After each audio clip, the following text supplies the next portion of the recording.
السلام علیکم ورحمۃ اللہ وبرکاتہ۔ میں مفتی سید فہیم آپ حضرات کی خدمت میں حاضر ہوں۔ اگر آپ ہمارے چینل پر نئے ہیں تو آپ ہمارے چینل کو سبسکرائب ضرور کیجیے۔ آئیے آج کی اس ویڈیو میں جانتے ہیں کہ آخر وہ کون سا علم ہے جس کا جاننا ہر مسلمان کے لیے ضروری اور فرض کہا گیا ہے حدیث مبارکہ میں۔ دوستو، جیسا کہ ہم بچپن سے ایک حدیث مبارکہ سنتے آئے ہیں، پڑھتے آئے ہیں اور اس کو یاد کرتے آئے ہیں، اس کا ترجمہ بھی ہمیں معلوم ہے۔ وہ حدیث مبارکہ ہے طلب العلم فریضۃ علی کل مسلم۔ اس حدیث کا ترجمہ ہمیں سبھی کو ہم میں سے یاد ہوگا، اور وہ یہ کہ علم دین کا حاصل کرنا ہر مسلمان پر فرض ہے۔ تو دوستو آئیے امام غزالی رحمۃ اللہ علیہ کے کتاب احیاء العلوم سے ہم یہ جاننے کی کوشش کرتے ہیں کہ انہوں نے اس حدیث کا کیا مطلب بیان کیا ہے۔ عام طور سے لوگ سمجھتے ہیں کہ علم دین کا حاصل کرنا فرض ہے، یعنی عام طور سے لوگ سمجھتے ہیں کہ حافظ بننا ضروری ہے، یا عالم بننا ضروری ہے، یا مفتی بننا ضروری ہے۔ ایسا ہرگز نہیں ہے دوستو۔ ہمیں اس حدیث کو سمجھنے کی ضرورت ہے۔ میں نے جیسا کہ آپ حضرات کو بتایا، امام غزالی رحمۃ اللہ علیہ کی احیاء العلوم سے ہم اس حدیث مبارکہ کو سمجھنے کی کوشش کریں گے۔ امام غزالی رحمۃ اللہ علیہ کا کہنا یہ ہے کہ ہر آدمی جس سچویشن میں ہوگا، اس سچویشن میں اس پر کیا چیز لاگو ہوتی ہے، کون سا حکم اسلام کا لاگو ہوتا ہے، اس کا علم اسے ہونا ضروری ہے اور فرض ہے۔ مثال کے طور پہ اگر کوئی اسٹوڈنٹ ہے تو اسٹوڈنٹ لائف کیسی ہونی چاہیے، اسلام اس کا کیا حکم دیتا ہے، اللہ نے کیا احکامات بیان کیے ہیں، نبی صلی اللہ علیہ وسلم نے ایک طالب علم کے کیا اخلاق بیان کیے ہیں، وہ چیز جاننا اس پر فرض ہو جائے گا۔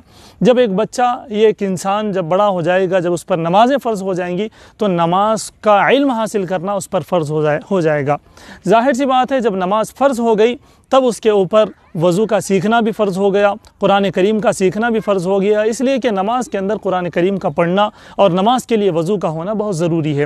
اسی طرح میرے دوستو، ہر قدم پہ اگر کوئی آدمی بزنس کرتا ہے تو اسے جان لینا چاہیے طلب العلم فریضۃ علی کل مسلم، یعنی اس تاجر پر یہ علم حاصل کرنا فرض ہے کہ تجارت کیسی کی جائے، حرام سے کیسے بچا جائے، حلال تجارت کیسی کی جائے، اس کے اندر کی باقی جو پورے شق ہوں گے وہ کیسے ہوں گے، کون سا کاروبار حلال ہوگا، کون سا حرام ہوگا، کیسے اس کو کاروبار کرنا ہوگا، یہ تمام چیزیں اسلامی نقطہ نظر سے اس کو جاننا یہ اس پر فرض ہے۔ اسی طرح کسی آدمی کا اگر نکاح طے ہو گیا تب اس کو جاننا ضروری ہے، یہ علم جاننا ضروری ہے کہ اس پر بیوی کے حقوق کیا ہے، اس کے بیوی کے رشتہ داروں کے حقوق کیا ہے، یہ تمام حقوق جاننا اس پر ضروری ہے۔ اگر کسی کے یہاں اولاد ہو گئی تو کوئی صاحب اولاد ہو گیا تو اس وقت اس پر یہ علم جاننا ضروری ہو گیا کہ اولاد کی تربیت کیسی کی جائے۔ آقا نامدار محمد عربی صلی اللہ علیہ وسلم نے اولاد کی کس طرح تربیت کہنے کو کہا ہے، یہ تمام چیزیں وہ جان لے، اس پر ضروری ہے۔ اسی طرح کوئی آپ کے گھر مہمان آ گیا تو مہمان کے اکرام میں کیا کچھ کرنا چاہیے، آقا نامدار نے کیا کچھ بتایا، سنت نبوی کیا کچھ ہے اور اللہ کا کیا حکم ہے، یہ تمام چیزیں جاننا اس پر ضروری ہو جاتا ہے۔ اسی طرح والدین کے حقوق ہیں، پڑوسیوں کے حقوق ہیں، رشتہ داروں کے حقوق ہیں، اگر ہم استاد ہیں تو اسٹوڈنٹس کے حقوق ہیں، اگر ہم طالب علم ہیں تو استاد کے حقوق ہیں۔ اسی طرح ایک عورت کو جاننا ضروری ہے کہ اس کے شوہر کے اس پر کیا حق ہیں، ایک شوہر کو جاننا ضروری ہے کہ اس کی بیوی پر اس کے کیا حقوق ہیں۔ تو کل ملا کر میرے دوستو، جس سچویشن میں ہم ہوں گے اس سچویشن میں ہم سے دین کا کیا مطالبہ ہوتا ہے، دین اسلام ہمیں کہاں ٹھہراتا ہے اور ہمیں کیا حکم دیتا ہے، اس علم کو حاصل کرنا یہ ضروری ہے اور یہ فرض ہے۔ امام غزالی رحمۃ اللہ علیہ کے حوالے سے میں نے آپ کو بتا دیا ہے کہ طلب العلم فریضۃ علی کل مسلم کا کیا مطلب ہے۔